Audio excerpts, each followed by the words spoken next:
नमस्कार दोस्तों, स्वागत है आपका आपके अपने channel readers and the monk पर, जहां हम लाते हैं आपके लिए जिंदगी को छू लेने वाली किताबों की संक्षिप्त लेकिन असरदार हिंदी समरी। ये चैनल सिर्फ किताबों का सार नहीं, बल्कि एक अनुभव है जो आपको सोचने पर मजबूर करेगा, बदलने पर प्रेरित करेगा और भीतर तक झकझोर देगा। तो चलिए आज की किताब की ओर चलते हैं। एक सच्ची कहानी, उम्मीद और जज्बे की। एडी जाको जर्मनी में जन्मे एक यहूदी है जिन्होंने नाजी नरसंहार और ऑशविट्ज जैसे यातना शिविरों का सामना किया। उनके जीवन में भयानक त्रासदियां आई, लेकिन उन्होंने हर परिस्थिति में खुश रहने की वजह ढूंढी। 100 वर्ष से अधिक जीने वाले एडी आज दुनिया को सिखाते हैं, खुशी एक चुनाव है। ये किताब एडी जाको की आत्मकथा है। उन्होंने अपने जीवन की सच्ची घटनाओं के जरिए हमें बताया है कि कैसे दर्द, यातना और अपनों की मौत के बावजूद भी इंसान आशा, प्रेम और दोस्ती में जी सकता है। ये सिर्फ एक कहानी नहीं, बल्कि जिंदगी की गहराइयों से निकला सबक है। कल्पना कीजिए, आप 18 साल के हैं, पढ़ाई में टॉप कर रहे हैं, दुनिया आपके सामने खुल रही है, लेकिन एक दिन सिर्फ आपके धर्म की वजह से आपकी पूरी दुनिया उजड़ जाती है। द हैप्पीएस्ट मैन ऑन अर्थ की कहानी शुरू होती है जर्मनी के एक छोटे से यहूदी लड़के एडी जाको से, जो पढ़ाई में अव्वल था, जिसे इंजीनियर बनने का सपना था। लेकिन फिर आया नाजी शासन। ये वही समय था जब इंसानियत हार रही थी और नफरत जीत रही थी। एडी को उनके परिवार से अलग कर दिया गया, यातना शिविरों में डाला गया, भूखा रखा गया, पीटा गया, लेकिन एक चीज उन्होंने कभी नहीं खोई, जीने की उम्मीद। उन्होंने देखा कि कैसे छोटी छोटी इंसानियत की झलकें सबसे अंधेरे समय में भी रोशनी बन सकती है। एक गार्ड का मुस्कान देना, एक साथी कैदी की मदद, या सिर्फ किसी का नाम याद कर लेना, ये छोटी चीजें ही उन्हें आगे बढ़ाती रही। और यही है इस किताब की सबसे बड़ी सीख। अगर आप आज जिंदा हैं, तो कल की उम्मीद मत छोड़िए। ये किताब सिर्फ इतिहास नहीं है, ये एक जीवित प्रमाण है उस शक्ति का जो एक इंसान में होती है। एडी ने हर दिन को अपना आखिरी समझकर जिया, लेकिन फिर भी हर सुबह खुद से यही कहा, आज मैं मुस्कुराऊंगा क्योंकि मैं जिंदा हूं। आइए अब एक एक करके हम इस किताब के अध्यायों की गहराई में उतरते हैं। शुरू करते हैं इस किताब का पहला अध्याय, There are many things more precious than money। अध्याय 1, पैसे से कीमती चीजें भी होती है। साल था 1920। शहर लीप्जिग, जर्मनी। एक प्यारा सा बच्चा जन्म लेता है। नाम रखा जाता है अब्राहम सोलोमन याकूबोविच, लेकिन प्यार से सब उसे एडी बुलाते थे। उसका बचपन किसी सपने से कम नहीं था। प्यारे मम्मी पापा, बहन हेनी, दादी की गोद, लकड़ी का चूल्हा, लुलू नाम की डॉगी जो हर रात गोद में सो जाती थी। हर शुक्रवार को गरम गरम चाले की रोटी बनती, शब्बात मनाया जाता और घर में खुशियां गूंजती। लेकिन एडी के पापा ने हमेशा सिखाया, पैसे से बड़ा होता है इंसान का दिल। हर शुक्रवार ज्यादा रोटियां बनती ताकि जो जरूरतमंद है उन्हें भी मिल सके। घर छोटा था, लेकिन मेहमानों के लिए दरवाजा हमेशा खुला। मां भले कहती, ज्यादा नहीं, 5 ही लोग, लेकिन पापा की दरियादिली की कोई सीमा नहीं थी। एडी ने अपने पापा से सीखा, अगर तुम्हारे पास है तो बांटो, क्योंकि असली खुशी लेने में नहीं, देने में है। पैसे के पीछे भागते भागते हम अक्सर भूल जाते हैं कि असली दौलत प्यार, दोस्ती और परिवार में होती है। और तभी इस मासूम बचपन पर पहला काला साया पड़ता है। जर्मनी हार चुका था पहला विश्व युद्ध। देश टूट रहा था। गरीबी, बेरोजगारी, गुस्सा और अपमान की आग में जल रहा था। लोग भूख से तड़प रहे थे। एडी के जन्मदिन पर उसने मां से मांगे 6 अंडे, एक सफेद ब्रेड और एक अनानास। सोचिए, आज जो हम रोज खाते हैं वो उस बच्चे के लिए लक्ष्योरी थी। लेकिन उसके पापा, वो पापा जो दुनिया की हर दीवार तोड़ सकते थे, अपने बेटे की खुशी के लिए कहीं से वो अनानास ले आए और एडी ने एक ही दिन में सारे अंडे और पूरा फल खा लिया। मां ने मना किया था, पर बच्चों की खुशी कौन रोक सकता है?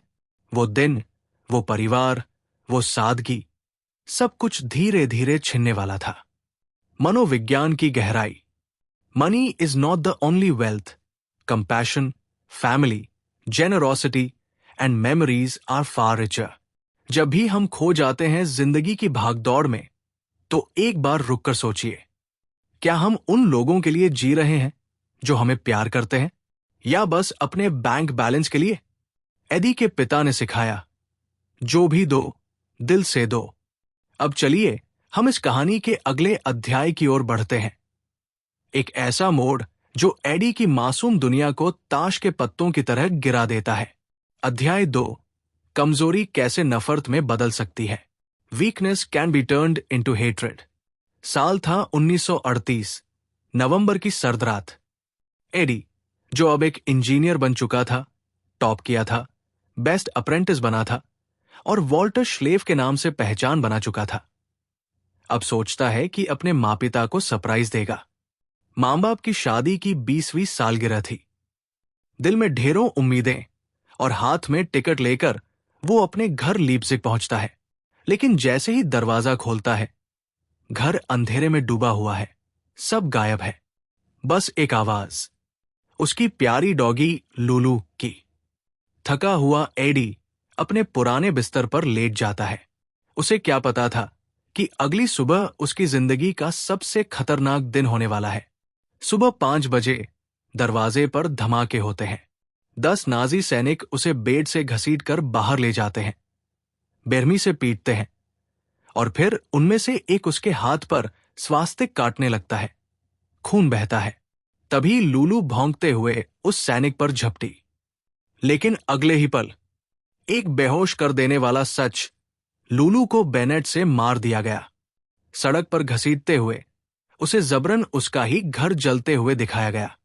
200 साल पुराना वो घर, जहां हंसी खुशी, परिवार और संस्कार पले थे, अब राख हो चुका था।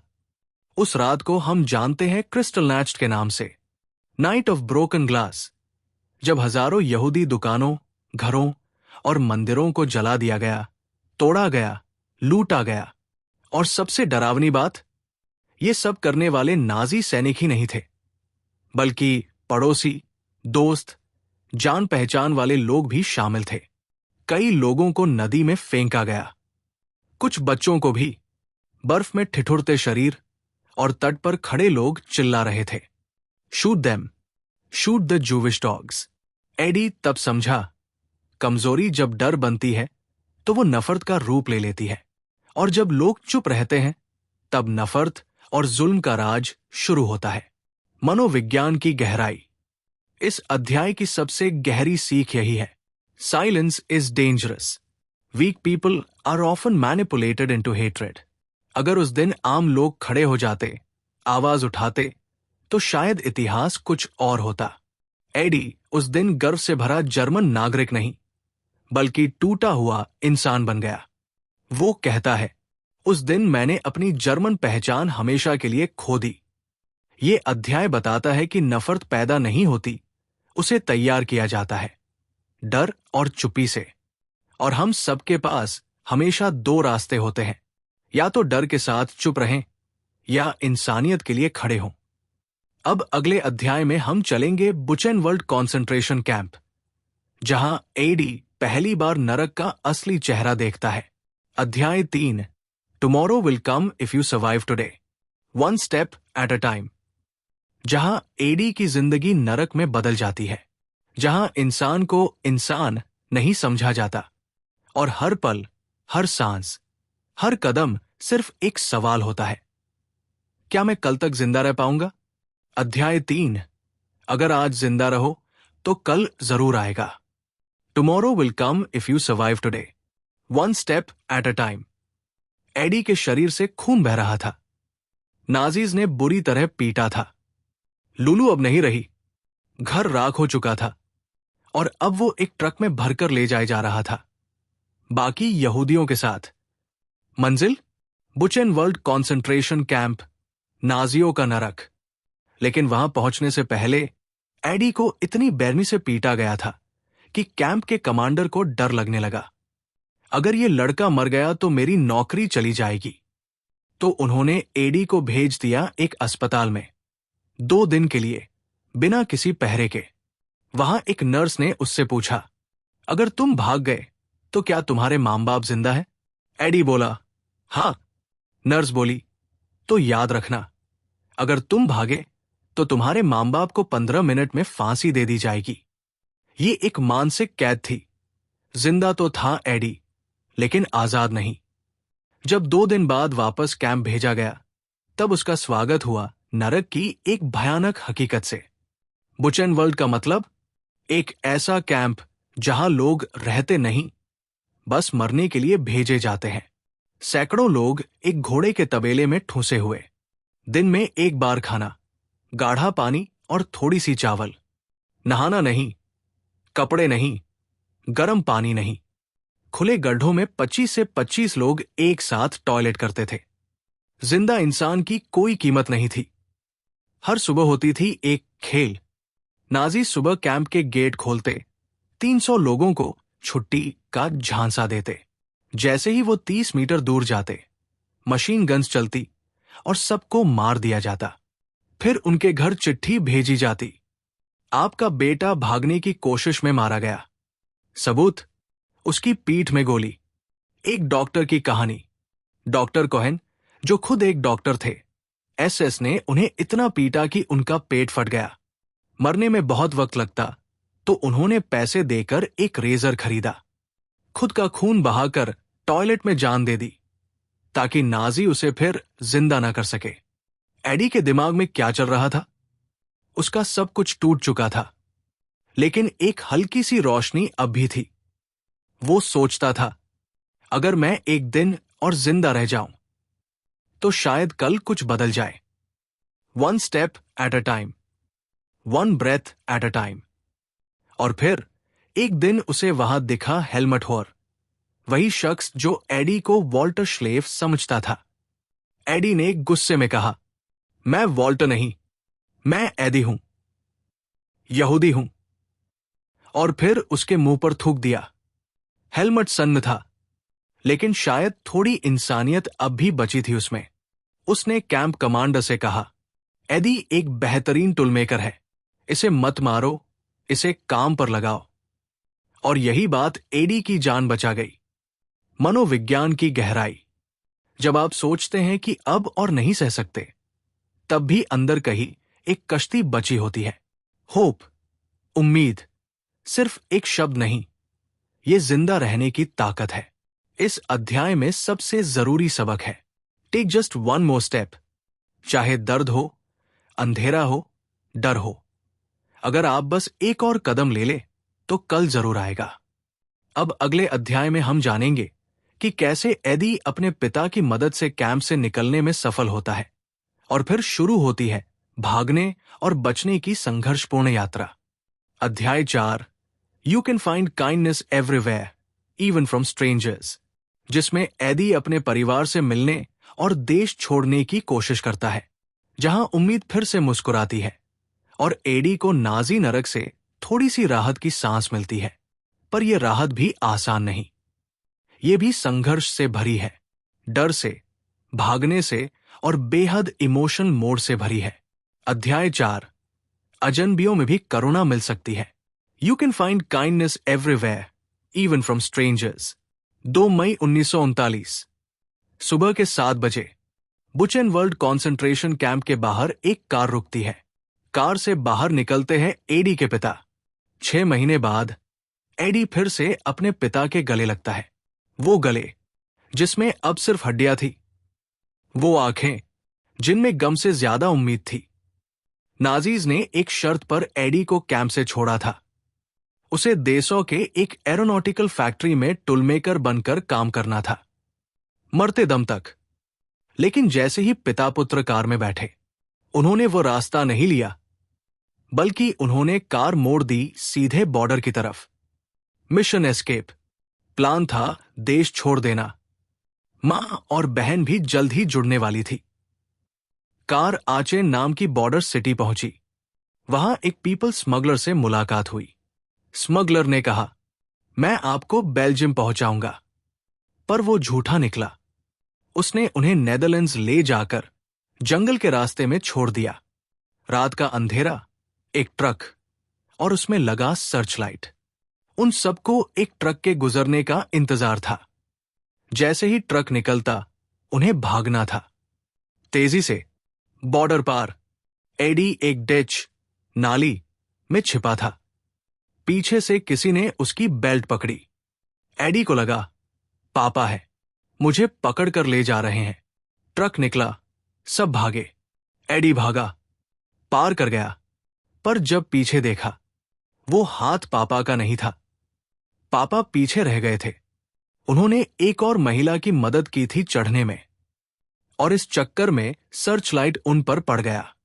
अब उनके पास सिर्फ दो रास्ते थे, या तो बेल्जियम भागें और सबको खतरे में डालें, या फिर वापस जाएं और खुद को पकड़वा दें। और उन्होंने चुना त्याग। उन्होंने खुद को बचाने की बजाय अपने बेटे को बचाने का चुनाव किया। फिर से मिलन। एडी एक होटल में इंतजार करता रहा। एक रात, फिर एक दिन, और फिर दरवाजा खुलता है। पापा वापस आ गए, जख्मी, थके, लेकिन जिंदा। उन्हें बेल्जियन पुलिस ने पकड़ा था, पीटा था, जेस्टापो को सौंपा गया। ट्रेन में भेजा जा रहा था वापस कैंप के लिए। लेकिन उन्होंने ट्रेन की इमरजेंसी चेन खींची, कूद पड़े, भागे और फिर दोबारा बॉर्डर पार किया। इस बार बेल्जियम ने उन्हें गले से लगाया, पर मां और बहन अब भी जर्मनी में थी।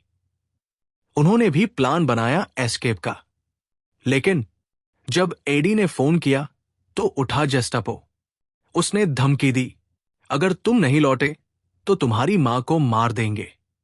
फोन पर जब मां को आवाज दी गई, उन्होंने चीखते हुए कहा, मत आओ बेटा, ये जाल है। और अगले ही पल फोन काट दिया गया। जेस्टापो ने फोन से ही मां का गाल तोड़ दिया।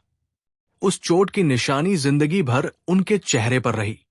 एडी बेचैन हो उठा, मां को कैसे छोड़ दूं? पर पापा ने रोते हुए कहा, अगर तू गया तो शायद हम तीनों मर जाएंगे। तू जिंदा रह, वही सबसे बड़ा सहारा होगा हमारी मां के लिए। मनोविज्ञान की गहराई। होप अक्सर वहां मिलती है जहां आप लीस्ट एक्सपेक्ट करते हैं। स्ट्रेंजर्स भी आपकी जिंदगी बचा सकते हैं, अगर इंसानियत अभी जिंदा हो। एडी की कहानी बताती है कि त्याग का मतलब सिर्फ दर्द नहीं होता, वो जीवन देने वाला भी बनता है।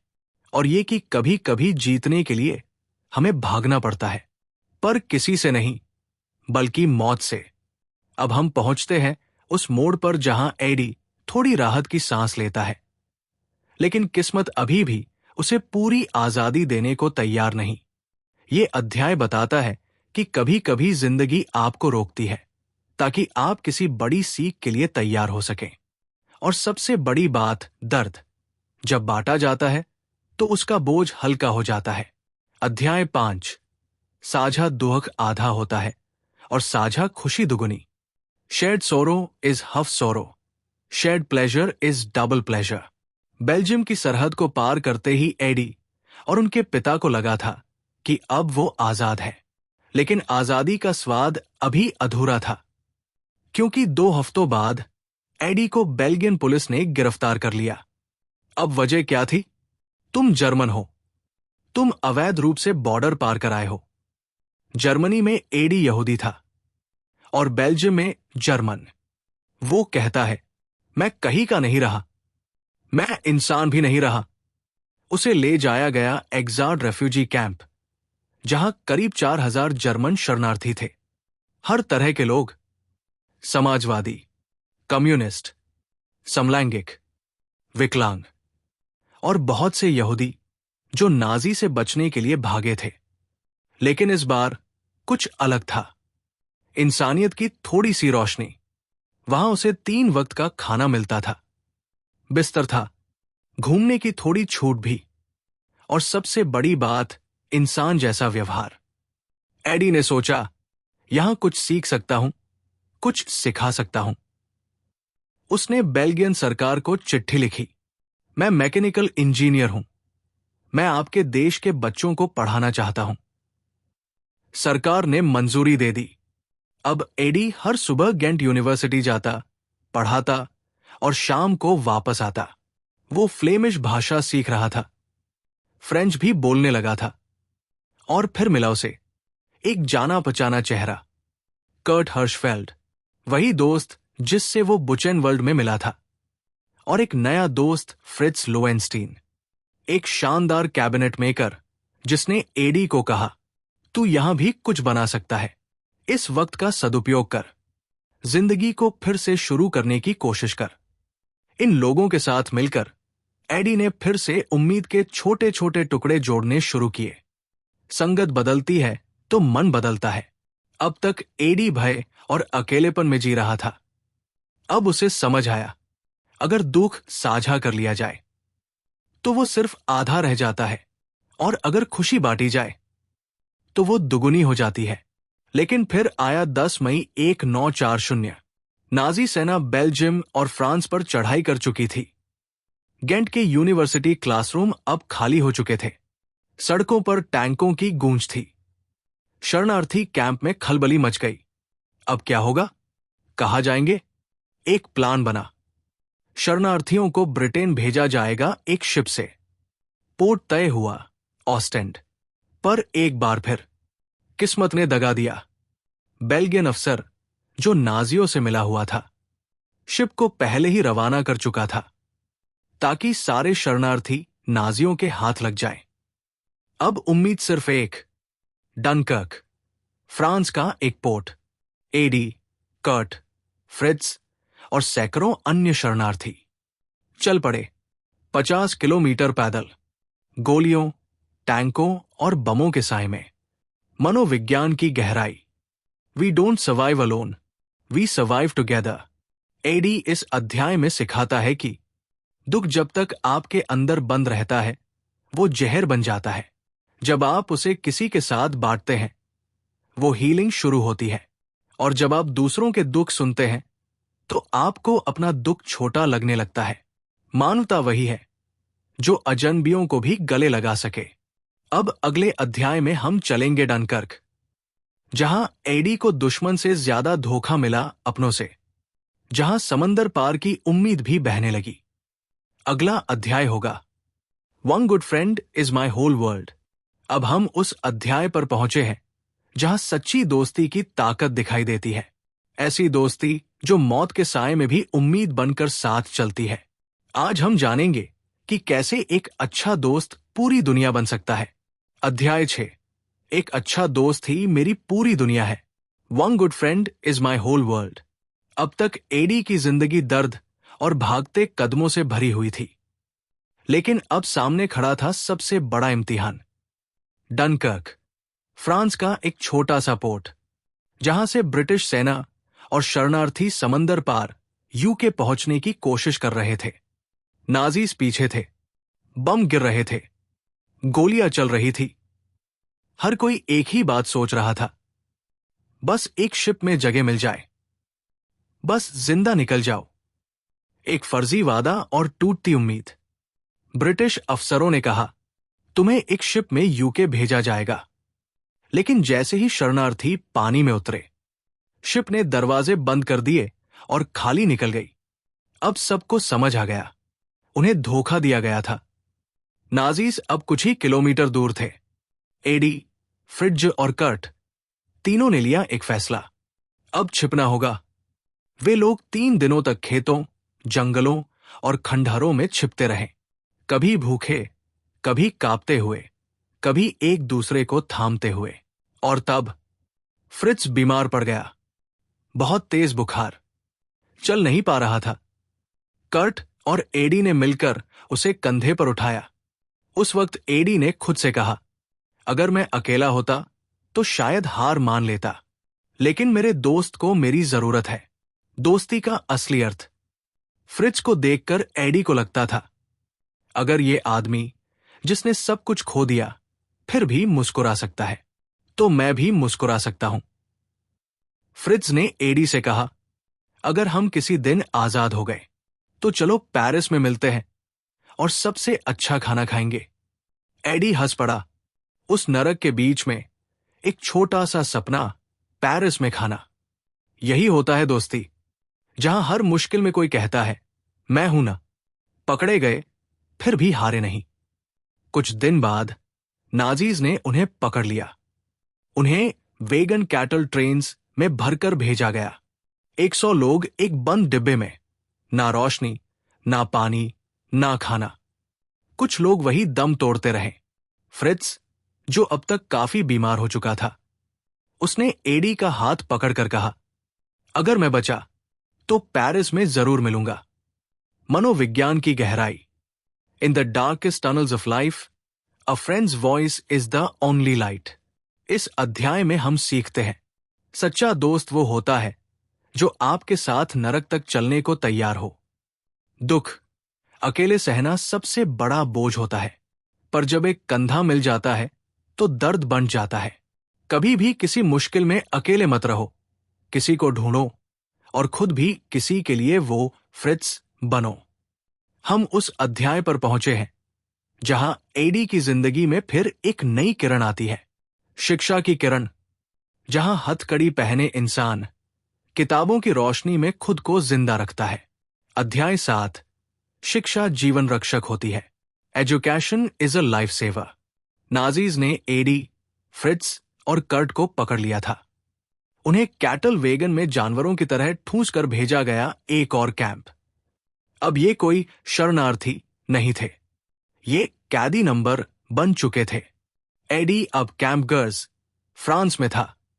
एक ऐसा डिटेंशन कैंप जहां हजारों लोग थे, लेकिन न खाना ठीक, न पानी, और इंसान की इस्त, वो तो जैसे रास्ते में ही छूट गई थी। हार नहीं मानूंगा, एडी को अक्सर सोचकर डर लगता था। मैं तो पढ़ा लिखा इंजीनियर हूं, फिर भी मेरी जिंदगी एक जानवर से बदतर हो गई है। पर तभी उसे याद आई पिता की सीख, अगर तुम्हें सब कुछ छिन जाए तो भी तुम्हारे पास ज्ञान होना चाहिए, क्योंकि वो तुम्हारा सबसे कीमती हथियार है जो कोई छीन नहीं सकता। सीखना छुप छुप कर। कैंप में एडी ने बाकी कैदियों को जोड़ना शुरू किया। कोई इलेक्ट्रिशियन था, कोई प्लम्बर, कोई टीचर, और फिर हर रात जब सिपाही सो जाते तो ये लोग एक कोने में मिलते और एक दूसरे से स्किल्स सीखते। एडी ने सीखा कैसे एक ब्रोकन सॉकेट को रिपेयर किया जाए, कैसे मेटल को बिना टूल्स के शेप दिया जाए, कैसे टाइम और रूटीन को मैनेज किया जाए। कैंप में समय का कोई ट्रैक नहीं था। कैंप की एक पुरानी घड़ी, एक ब्रोकन मैकेनिकल क्लॉक थी जो सालों से बंद थी। लोग कहते ये तो बेकार है। एडी ने उसे देखा, खोला, घंटों मेहनत की, और फिर टिक टिक टिक, घड़ी चल पड़ी। लोगों की आंखों में चमक थी। कैंप में सालों बाद वक्त का एहसास लौटा था। उस दिन एडी को एहसास हुआ, मेरी एजुकेशन ने आज मुझे जिंदा कर दिया और मैं दूसरों की आंखों में उम्मीद बन गया। शिक्षा सिर्फ किताबों की नहीं थी। वो कहता है, मैंने सीखा कैसे साइलेंस को सहना है, कैसे भूख में भी इंसान बने रहना है, कैसे डर को चेहरे पर आने से रोकना है। हर दिन, हर पीड़ा एक लेसन बन गया। मनोविज्ञान की गहराई। When everything is taken from you, what you've learned stays. शिक्षा सिर्फ कॉलेज की डिग्री नहीं है, वो एक माइंडसेट है, सर्वाइवल इंस्टिंक्ट है। हर स्किल, हर जानकारी किसी न किसी दिन जिंदगी बचा सकती है। एडी की कहानी बताती है कि कैद हो या आजादी, सीखना कभी मत छोड़ो, क्योंकि जिस दिन तुम सीखना बंद करोगे, तुम जीना बंद कर दोगे। अब हम पहुंचते हैं उस अध्याय पर जहां एडी एक ऐसे मोड़ पर खड़ा होता है जहां जिंदगी और आत्मा के बीच चुनाव करना पड़ता है, जहां पेट की भूख से भी ज्यादा डर होता है। ज़मीर की मौत का। अध्याय 8, अगर तुम अपने नैतिक मूल्य खो दोगे तो खुद को खो दोगे। If you lose your morals, you lose your self. 1942 का समय था। ऑशविच का नाम अब भी इतिहास में कांपता है, लेकिन एडी अब तक इस नरक में कैद नहीं हुआ था। वो अब भी कैंप गर्स या ड्रांसी जैसे डिटेंशन सेंटर्स में था, जहां इंसान सिर्फ एक गिनती होता था। प्रिजनर 1,72,000 तो इंच। यही बन चुका था एडी। काम मिला, लेकिन एक शर्त पर। एक दिन एक नाजी अधिकारी ने एडी को बुलाया। तुम इंजीनियर हो ना? हमें स्किल्ड वर्कर्स चाहिए। अगर तुम हमारे लिए हथियार बनाओगे तो खाना, अच्छा बिस्तर और कपड़े मिलेंगे। अब सोचिए, तुम इतने वर्षों से भूखे हो, तुम्हारा शरीर टूट रहा है, तुमने अपने दोस्त मरते देखे हैं, और अब पहली बार कोई ऑफर करता है आराम और सुरक्षा। पर इसके लिए करना होगा युद्ध के लिए हथियार बनाना, उस तंत्र के लिए काम करना जिसने तुम्हारे पूरे समुदाय को मारा। एडी कुछ देर चुप रहा, फिर उसने कहा, नहीं। अधिकारी चौंक गया, तुम मर जाओगे।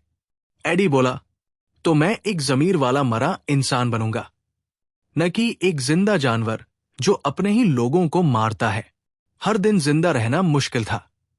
उस इनकार के बाद एडी को सबसे बुरा खाना मिला, सबसे कठिन काम और सबसे सख्त निगरानी, लेकिन उसका दिल साफ था। वो कहता है, भूखा रहना आसान था, पर अपनी आत्मा को मारना वो नहीं कर सकता था। एक दूसरा कैदी जिसने चुना दूसरा रास्ता। कैंप में एक और युवक था। उसने नाजी के लिए काम करना स्वीकार कर लिया। कुछ हफ्तों तक उसे एक्स्ट्रा खाना, गरम कपड़े और आराम मिला, लेकिन एक दिन जब एसएस अधिकारी बोर हो गया, उसने उसे एक छोटी सी गलती के लिए भीड़ के सामने गोली मार दी।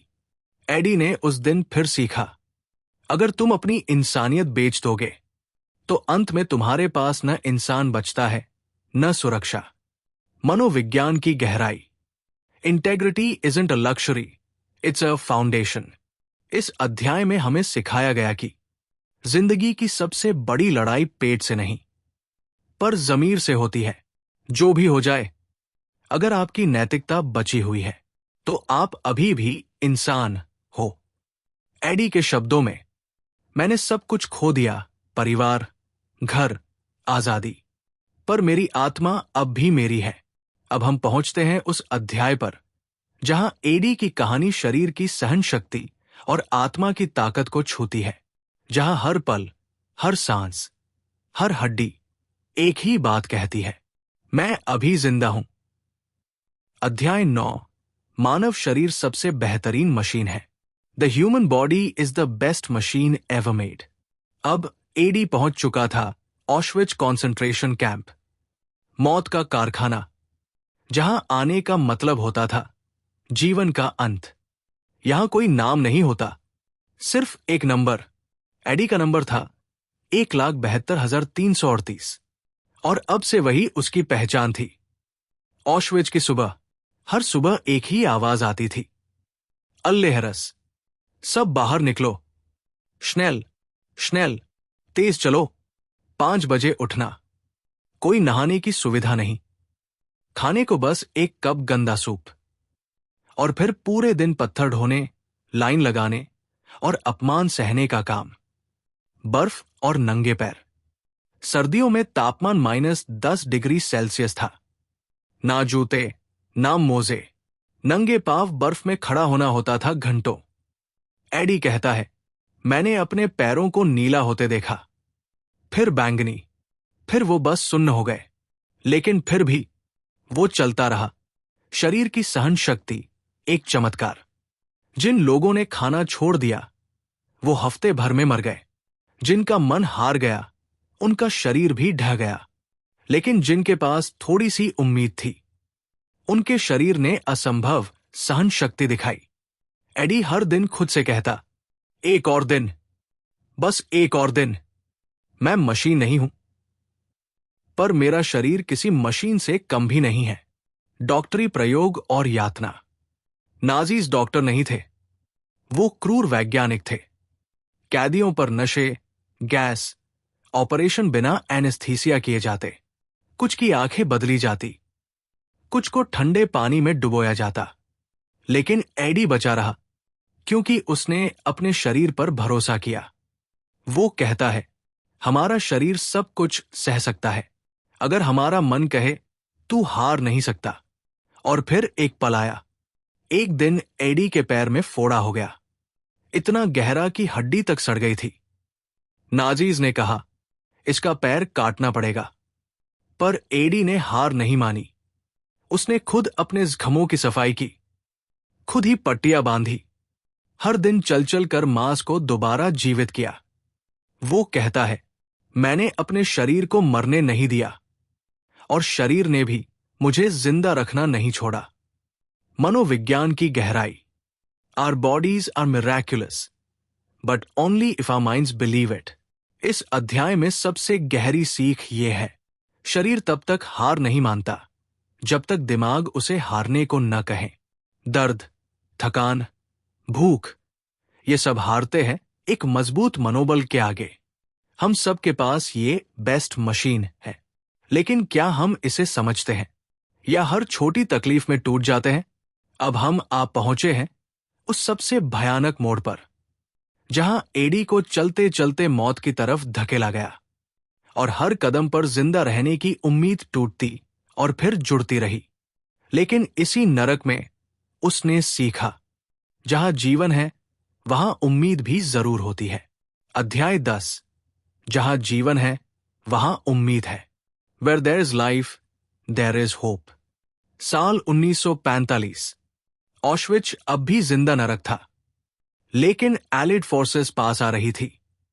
नाजीज को डर था कि अगर दुनिया को कैंप की सच्चाई पता चल गई तो उनका खेल खत्म। तो उन्होंने शुरू किया डेथ मार्चेस, यानी हजारों कैदियों को कैंप से निकालकर मीलों पैदल चलाया गया। ठंड, भूख और गोलियों के साए में, बर्फीली सड़कों पर नंगे पांव।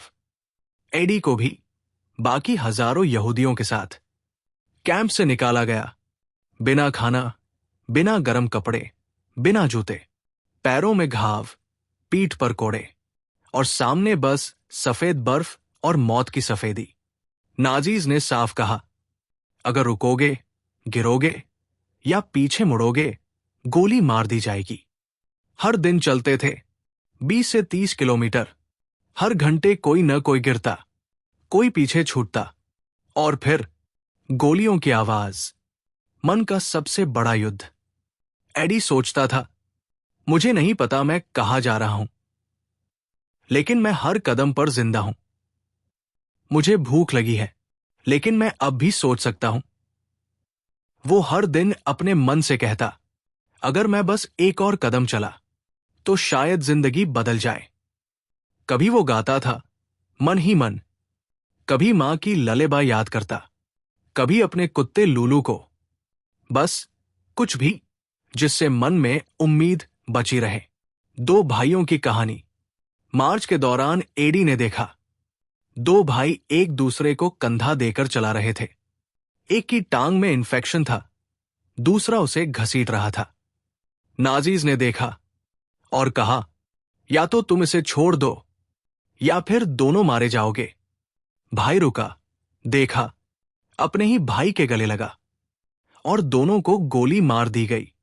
एडी का मन कांप उठा, पर फिर भी वो चलता रहा।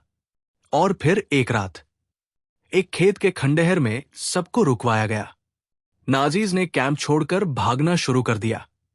अचानक गोली चलना बंद, चीखें बंद। अगली सुबह शांत माहौल। एलिड फोर्सेस कैंप तक पहुंच चुकी थी। जब सैनिक अंदर आए, उन्होंने कैदियों की हालत देखकर कहा, my god, they still alive.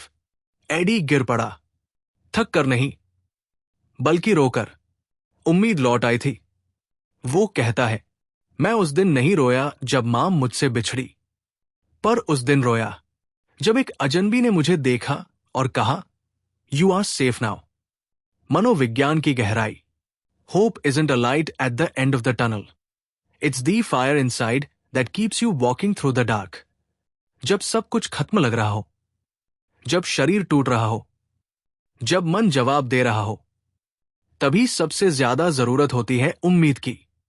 AD ने सिखाया, उम्मीद का मतलब ये नहीं कि चीजें आसान होंगी, बल्कि ये कि तुम हार नहीं मानोगे।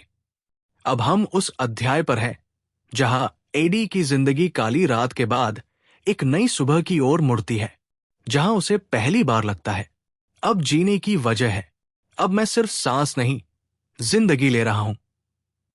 अध्याय 11, मुझे फिर से जीने की वजह मिल गई।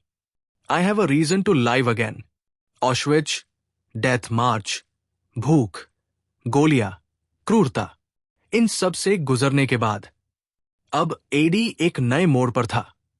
उसे एलिड सोल्जर्स ने बचाया था। उसे खाना, दवाई, बिस्तर और सबसे बड़ी बात, इंसान जैसा सम्मान मिल रहा था। पर सवाल यह था, अब क्या? क्या सिर्फ जिंदा रहना ही काफी है या फिर कोई वजह चाहिए जीने की? हॉस्पिटल का एक कोना और एक परी। बेल्जियम के एक हॉस्पिटल में एडी का इलाज चल रहा था। उसके पैर अब भी ठीक नहीं थे। भोजन धीमे धीमे लिया जा रहा था। पर सबसे ज्यादा तकलीफ थी मन की टूटन। और तभी एक दिन कमरे में आई एक लड़की, फ्लोर मोला, एक वॉलंटियर नर्स। उसके चेहरे पर वो शांति थी जो युद्ध के बाद भी इंसान में इंसानियत बचाए रखती है। फ्लो ने एडी से पूछा, क्या तुम ठीक हो? एडी ने मुस्कुराकर कहा, मैं जिंदा हूं, पर अभी तक जिंदगी नहीं लौटी। वो हर दिन आती, दवाई देती, बातें करती। धीरे धीरे एडी के दिल के जख्मों पर मरहम लगाने लगी। एक दिन फ्लोर ने पूछा, तुम इतने शांत कैसे हो इतनी यातना के बाद? एडी बोला, क्योंकि अगर मैं नफरत में जीऊंगा तो मैं फिर से मर जाऊंगा। माफ करना मेरी आजादी है, प्यार मेरी शक्ति है, एक चुपचाप सा रिश्ता। फ्लोर और एडी अब रोज मिलते, कभी किताबों की बातें, कभी फूलों की, कभी बस खामोशी में भी बहुत कुछ कह जाते थे। एक शाम जब सूरज ढल रहा था, फ्लो ने पूछा, अब आगे क्या करोगे? एडी ने धीमे से कहा, शायद फिर से दुनिया को भरोसा करना सीखूंगा, तुम्हारे साथ। और फिर एक वादा। कुछ महीनों बाद जब एडी पूरी तरह ठीक हो गया, वो फ्लोर के सामने गया और बोला, तुम मेरी वजह हो। अब मैं सिर्फ जी नहीं रहा, मैं तुम्हारे साथ जीना चाहता हूं। फ्लोर की आंखों में आंसू थे। उन्होंने सिर हिलाया और जिंदगी फिर से शुरू हो गई। मनोविज्ञान की गहराई। Trauma breaks you but love rebuilds you. इस अध्याय से सबसे बड़ा सबक मिलता है, दुनिया चाहे जितनी बेरहम हो जाए, एक इंसान का प्यार जीवन की लौ दोबारा जला सकता है। कभी कभी जीने के लिए आपको कोई वजह नहीं चाहिए होती, कोई इंसान चाहिए होता है जो आपको देखे और कहे, तुम अब भी प्यार के काबिल हो। अब अगले अध्याय में हम जानेंगे कैसे एडी ने फ्लोर से शादी की, एक परिवार बनाया और फिर शुरू किया the journey to becoming the happiest man on earth. अगला अध्याय होगा love saved me, family gave me strength. अब हम उस अध्याय पर हैं जहां एडी की जिंदगी जले हुए खंडहरों से फूल उगाना सीखती है, जहां प्यार से मिली नई रोशनी अब उसे एक परिवार, उद्देश्य और पहचान की ओर ले जाती है। आज की कहानी आपको एहसास दिलाएगी, प्यार बचा सकता है, लेकिन परिवार आपको ताकत देता है जिंदगी को दोबारा जीने की। अध्याय 12, प्यार ने मुझे बचा लिया, परिवार ने मुझे ताकत दी। Love saved me, family gave me strength. 1946 की शुरुआत। युद्ध खत्म हो चुका था, नाजी हार चुके थे और एडी ने जिंदगी से फिर एक वादा किया था, अब कभी नफरत नहीं करेगा। उसका दिल अब सिर्फ एक के लिए धड़कता था, फ्लोर। एक साधारण शादी, लेकिन असाधारण वादा। फ्रांस के एक छोटे से सिनेगॉग में, कुछ दोस्त, कुछ बचे हुए रिश्तेदार और एक फूलों से सजी उम्मीद। फ्लोर और एडी ने शादी कर ली। उनके लिए वो दिन किसी नई दुनिया में प्रवेश जैसा था। एडी कहता है, वो सिर्फ मेरी पत्नी नहीं थी, वो मेरी पुनर्जन्म की शुरुआत थी। और फिर ऑस्ट्रेलिया की ओर रुख। एडी और फ्लो ने फैसला किया कि वो अब यूरोप की राख में नहीं रह सकते। वो एक नई जमीन, नई शुरुआत और नई पहचान चाहते थे, और इसलिए उन्होंने चुना ऑस्ट्रेलिया, जहां न उन्हें कोई जानता था, न उनकी बीती जिंदगी कोई पहचानती थी। एक नई जिंदगी की शुरुआत। ऑस्ट्रेलिया में एडी ने अपने इंजीनियरिंग के हुनर को फिर से जिंदा किया।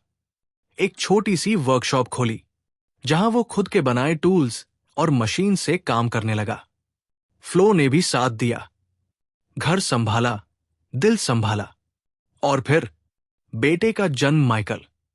जिस दिन एडी ने अपने बेटे को गोद में लिया, उसने कहा, अब मैं जीत गया। नाजीज ने मुझे तोड़ने की कोशिश की, लेकिन ये बच्चा मेरी जीत का प्रमाण है। एक सामान्य जीवन, असामान्य संतुलन। एडी और फ्लोर एक साधारण परिवार की तरह रहे, पर एडी के भीतर हर दिन चलता था एक युद्ध। कभी ऑश्विच के सपने, कभी दोस्तों की चीखें, लेकिन हर सुबह जब बेटा उसे पापा कहता, तो वो कहता, अब मैं सिर्फ एक कैदी नहीं, एक पिता हूं। अब मेरी पहचान दर्द से नहीं, प्यार से है। मनोविज्ञान की गहराई। आपका अतीत आपको परिभाषित नहीं करता, आपकी प्रतिक्रिया आपका भविष्य तय करती है। एडी की कहानी हमें सिखाती है, परिवार ही वो ढाल है जो हर घाव को भर देता है। प्यार अगर दिल को जगाता है, तो परिवार आत्मा को खड़ा कर देता है।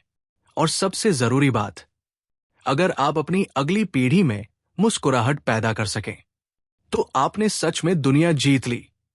अब हम उस मुकाम पर हैं जहां एडी की जिंदगी सिर्फ उसकी नहीं रहती।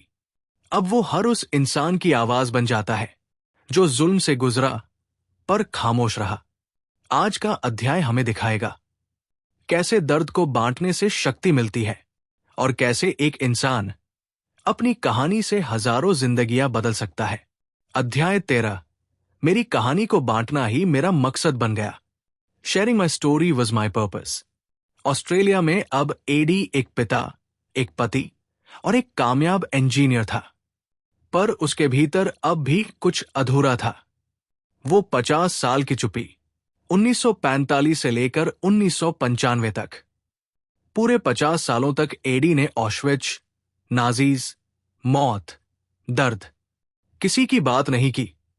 फ्लो ने कभी जोर नहीं दिया, बेटे ने भी कभी सवाल नहीं उठाया। लेकिन हर रात जब सब सोते, तो एडी जागता, कभी चौंक कर उठ जाता, कभी तकिए भीग जाते, पर मुंह से एक शब्द नहीं निकलता।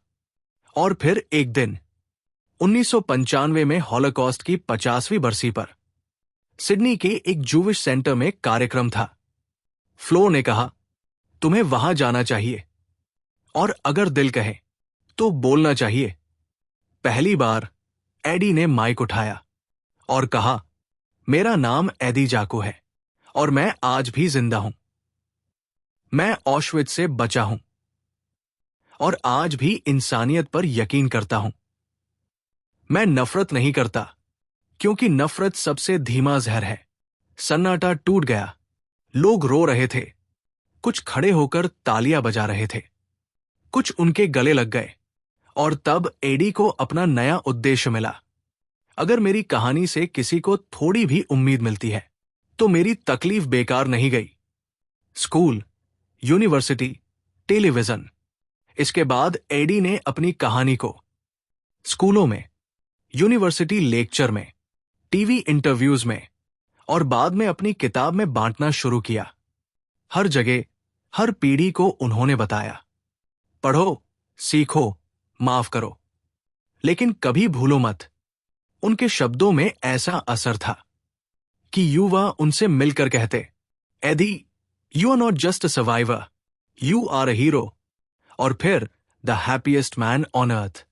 जब एक पत्रकार ने उनसे पूछा, इतनी पीड़ा के बाद आप खुद को सबसे खुश इंसान क्यों कहते हैं?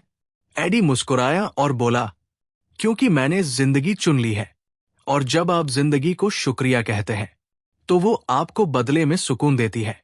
मनोविज्ञान की गहराई। Pain becomes power when shared with purpose.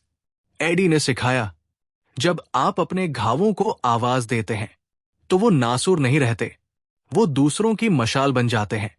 और सबसे अहम बात, कहानी सुनाना कमजोरी नहीं, साहस होता है।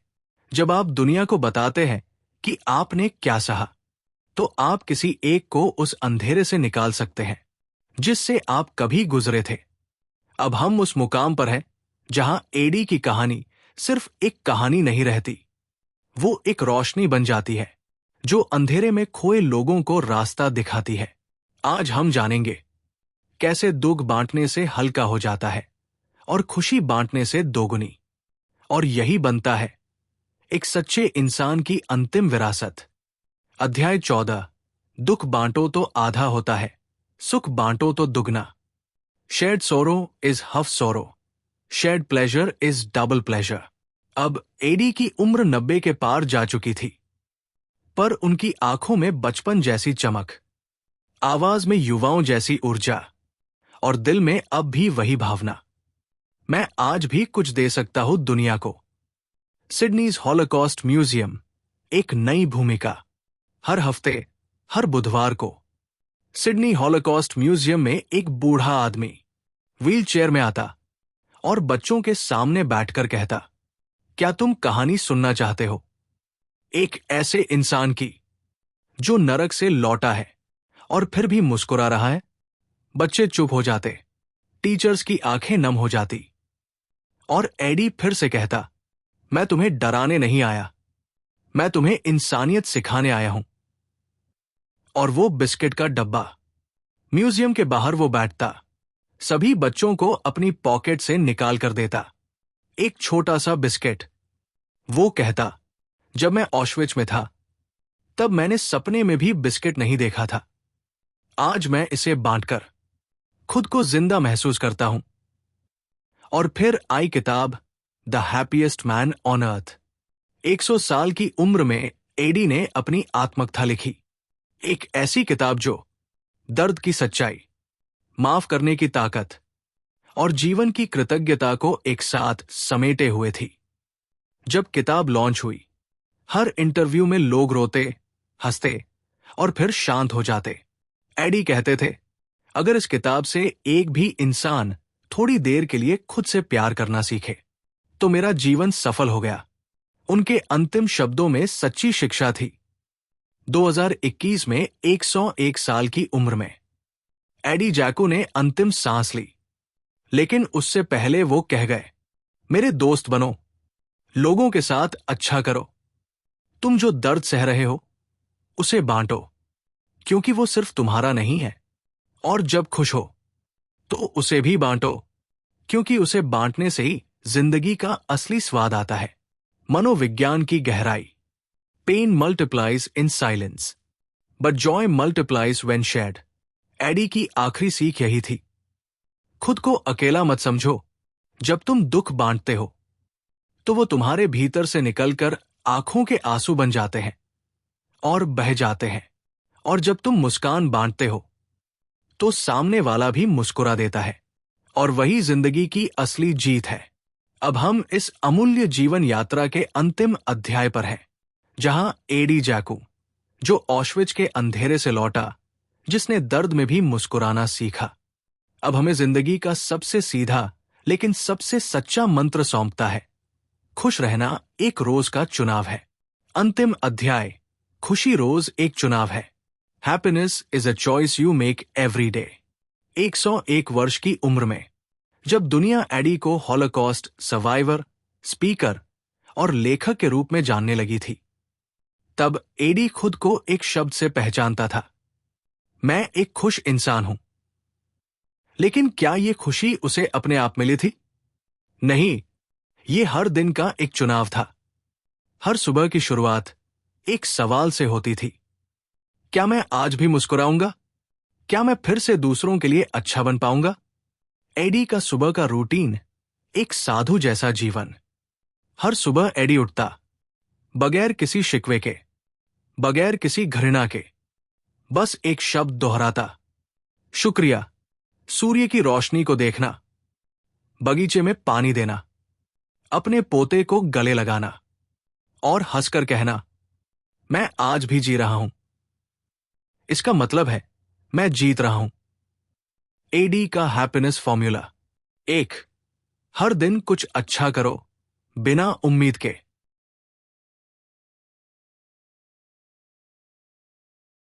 कभी बस किसी को मुस्कुराकर देखो, वो काफी है। 2, अपने खाने, कपड़े, बिस्तर, हर चीज की कद्र करो।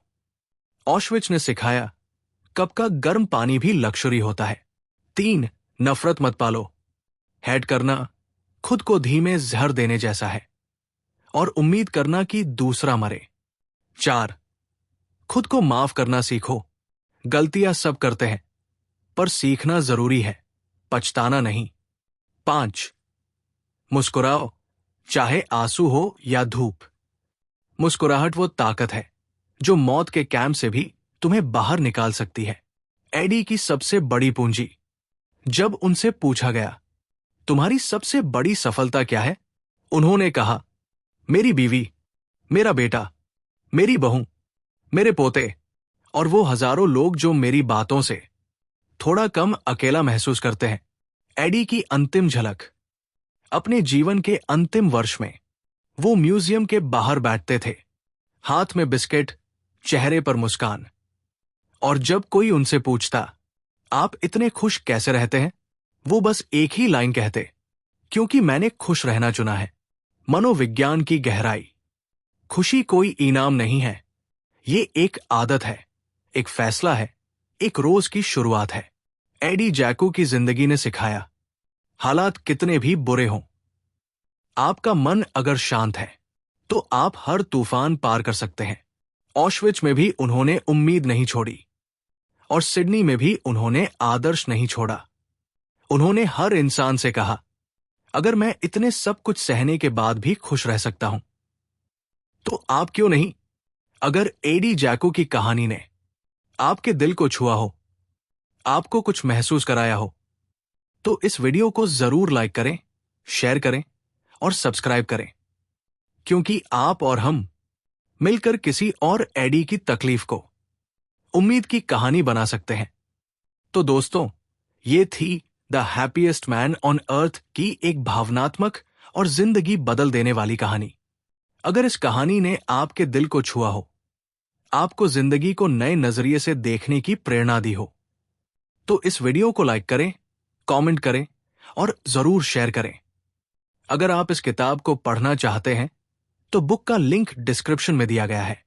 और अगर आप हमारे channel readers and the monk को सपोर्ट करना चाहते हैं तो डिस्क्रिप्शन में दिए गए यूपीआई आईडी पर छोटा सा योगदान करके हमारी मेहनत को आगे बढ़ा सकते हैं।